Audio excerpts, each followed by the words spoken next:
Hi Gemini, welcome po sa ating channel. Ito ang inyong Daily Gabay Tarot reading for December 27, 2024.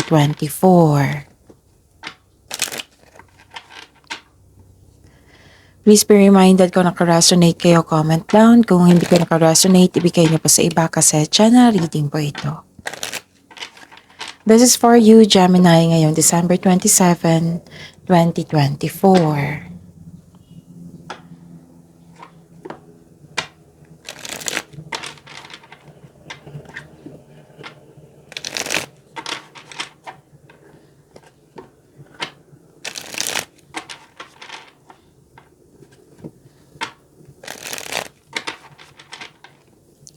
This is for you, Gemini, ngayong December 27, 2024.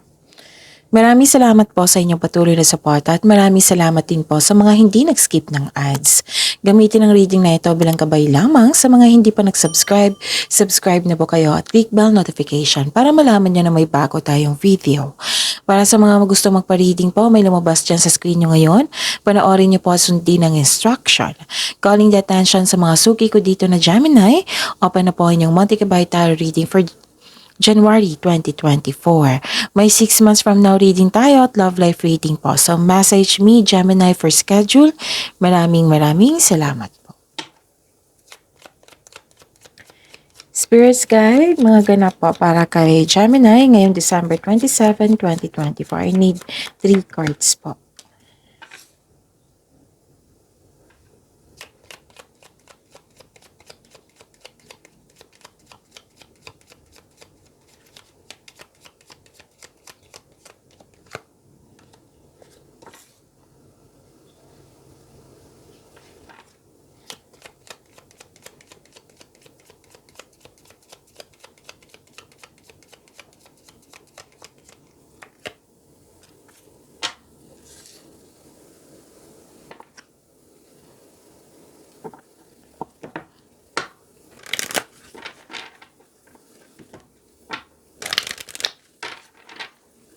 Spirits Guide, Angels, Archangels, Guardian Angels. Message pa para kay Gemini ngayong December 27, 2024. I need 2 cards po.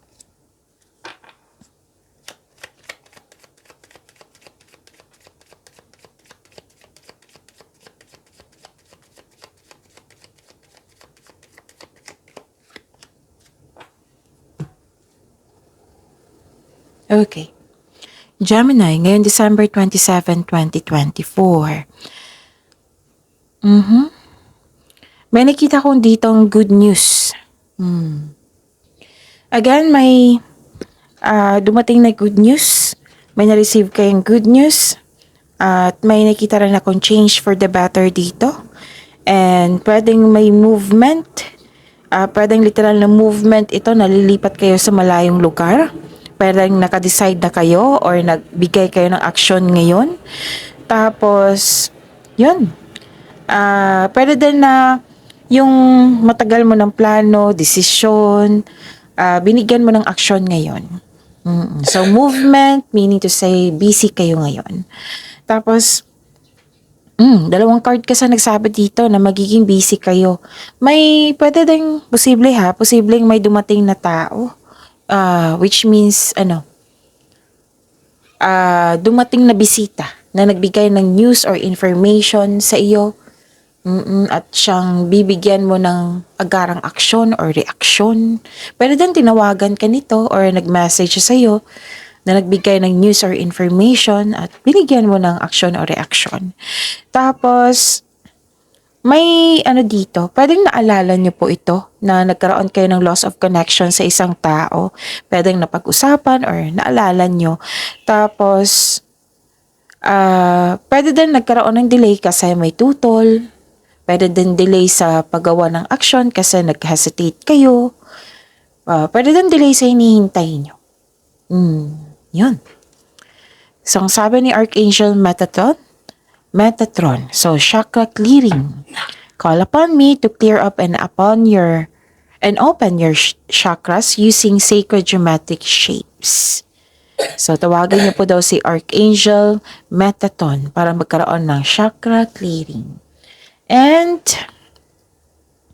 divine order. Sabi po ni Archangel Raguel, everything is how it needs to be right now. Look past the illusion and see underlying order. Okay. So, magiging balanse ngayon. Sabi po ni Archangel Raguel. So, yan po yung mga mensahe ni Archangel Metatron at ni Archangel Raguel. Spirit Sky. Energy po ni Gemini ngayong December 27, 2024.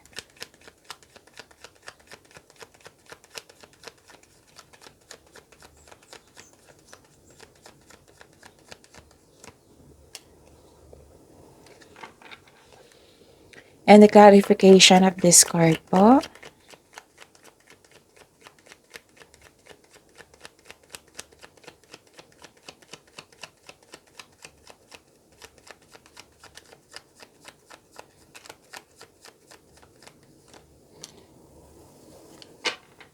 Okay.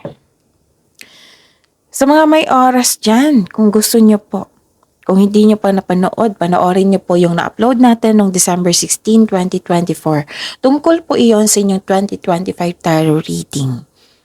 Exclusive para kay Gemini.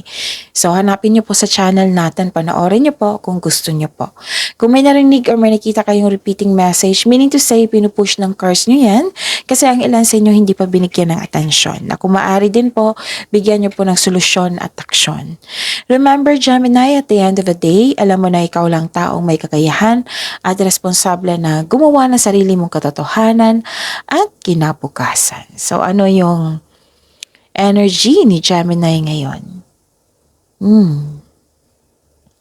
Nakikita ko dito na nagkaroon po ng concern sa materialistic or materialism.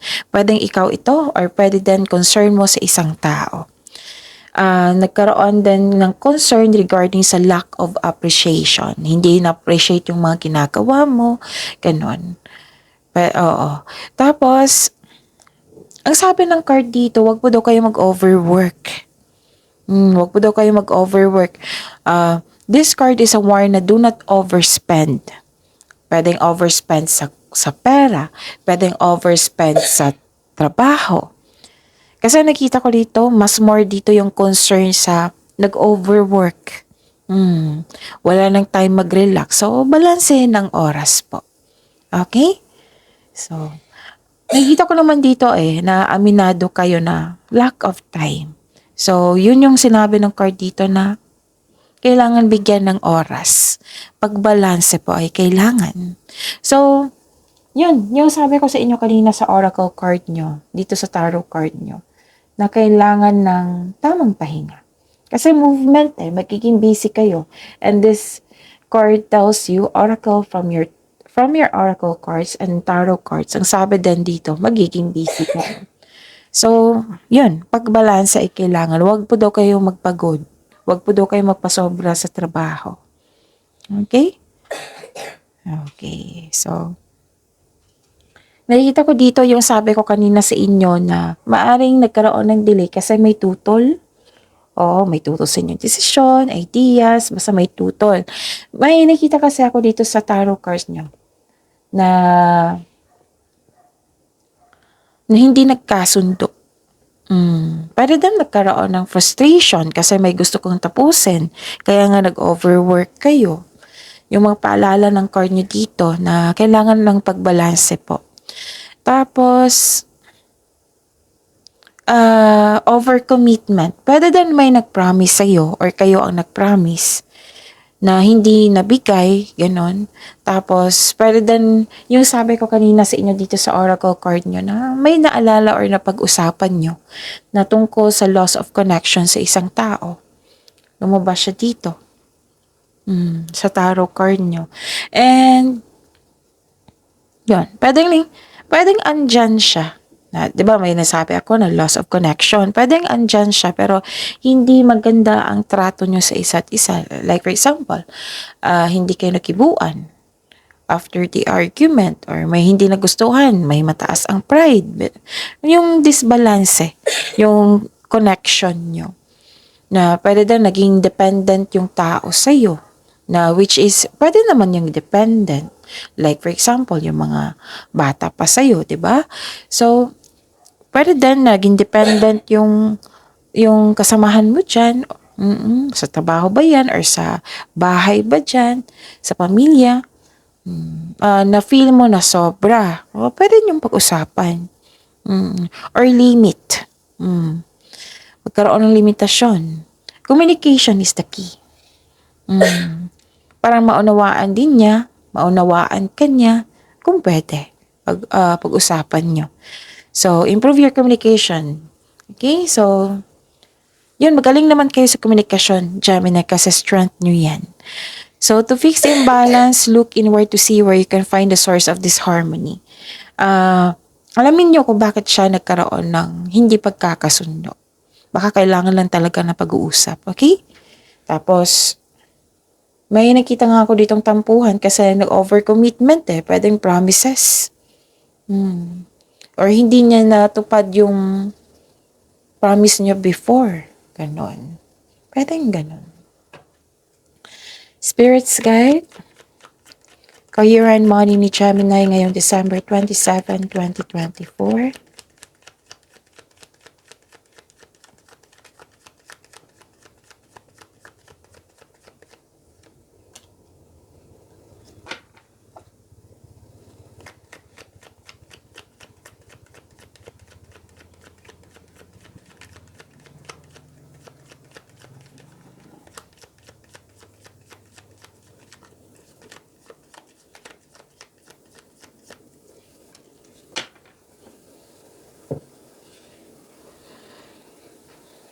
Okay.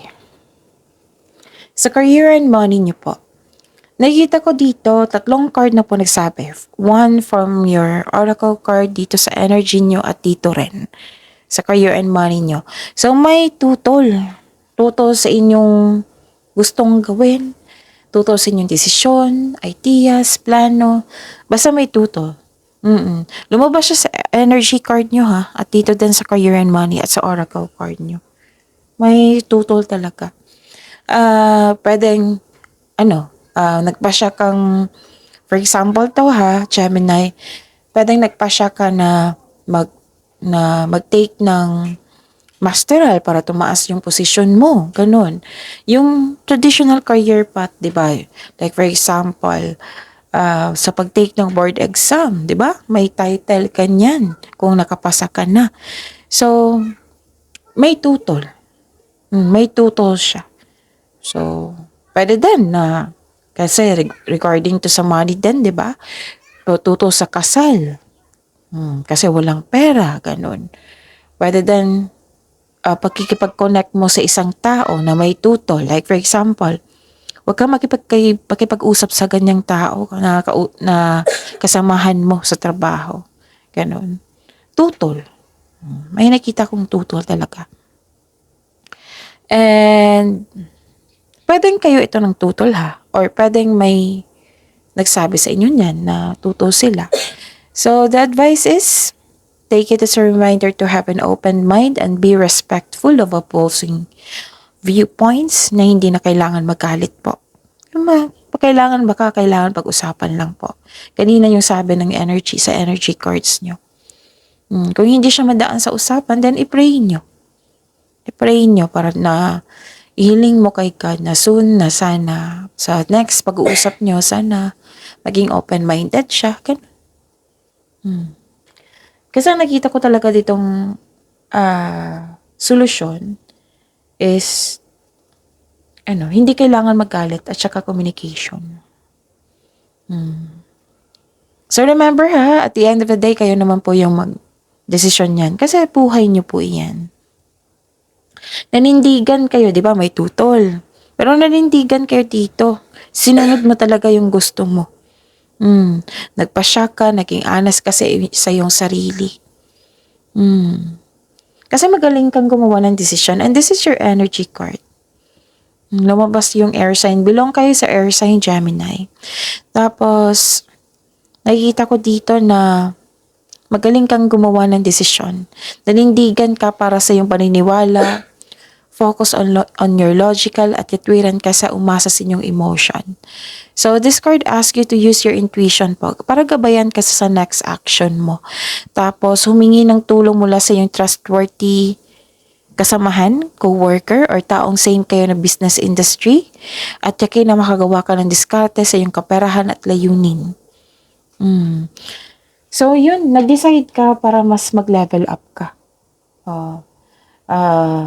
Kailangan, nag-decide ka rin dito na mag-focus ka sa iyong mga layunin. Sa inyong growth and expansion. Nag-decide ka. Kahit may tutol, nag-decide ka talaga na nanindigan ka. Yan yung nakikita ko dito na pinagpatuloy mo. Hindi. Dapat akong pagpatuloy ko to kasi desisyon ko to. Mayroon na tong konkretong plano. Ganun. Yun. So, nanindigan ka at naging anas sa inyong sarili. Spirits guide. Love, life, self-love, partnership, and romance ni Gemini. Ngayong December 27, 2024.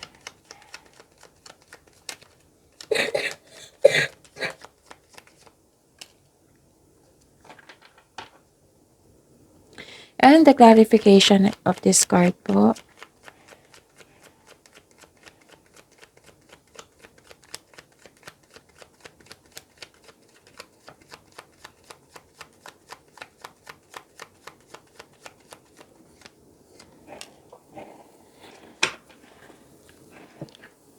Okay.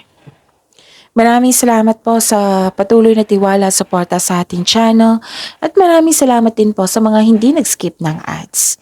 Kung may narinig kayong ingay may construction sa kabilang bahay, focus kayo sa akin para may makuha kayong mensahe at pasensya na po sa ingay. Okay? Don't worry, nakafocus ako sa reading natin ngayon, Gemini. Nakikita ko dito, yun nga, from your energy to here na nagkaroon ng hindi pagkakasundo. At saka, di ba, sabi ko sa inyo kanina na maaring may pinag-usapan kayo tungkol sa nakaraan na may loss of connection sa isang tao, ganun. Lumabas din siya dito. Okay? So, 3 card na nagsabi dito na nostalgia or you're living in the past. Yung pwede din may unexpected visitor kayo ngayon, Gemini, na pinapaalala niya sa iyo yung nakaraan. Kaya napag-usapan niyo. Kasi may unexpected visitor dito eh. Pwede din ito. Pwede din yung tinawagan ka. Nag-message sa'yo. So, ang advice ng card niyo po dito, let the memories rest. Kasi, wala na yun eh. Nasa nakaraan na po yun. Learn from the past. Kasi ang dapat kasing gawin natin, learn from the past. Kunin mo yung learnings mo sa nakaraan. Kunin mo yung wisdom message sa nakaraan. Kasi magagamit mo yan sa present at sa future. And move forward. Yan yung importante. Move forward. Try something new sa present. Make yourself busy. Kasi magiging busy ka eh. Kasi naging dito sa career and money nyo, di ba? Nag-decide na kayo na, sige, gagawin ko ito para mas mag-level up ako, di ba? Doon kayo mag-focus sa mag-control nyo. Kasi hindi mo na mag-control yung past kasi nangyari na yan eh. So, do not focus sa hindi mo mag-control. Mag-focus kayo sa mag-control nyo. Try something new sa present po para may expectation tayong better outcome sa future.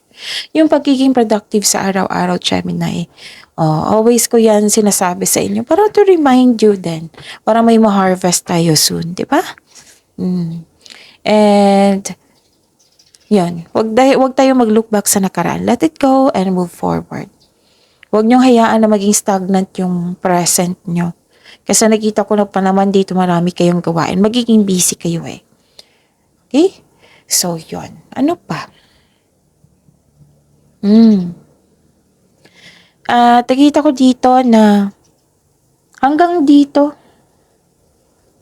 ilang beses na lumabas, 5 cards na may emotional distance. Yung sabi ko sa inyo, emotional distance, tampuhan, loss of connection, hindi nag-usap, or yung may connection kayo, pero alam nyong may problema. Alam nyong may hindi pagkakaunawaan. Ganon. May ganyan. So, may self-centered din na tao. May insecurity ako nakikita. Pwede din naging insecure kayo kasi wala kayong a lack of time para sa sarili. Diba? May reminder ang card nyo dito sa energy nyo.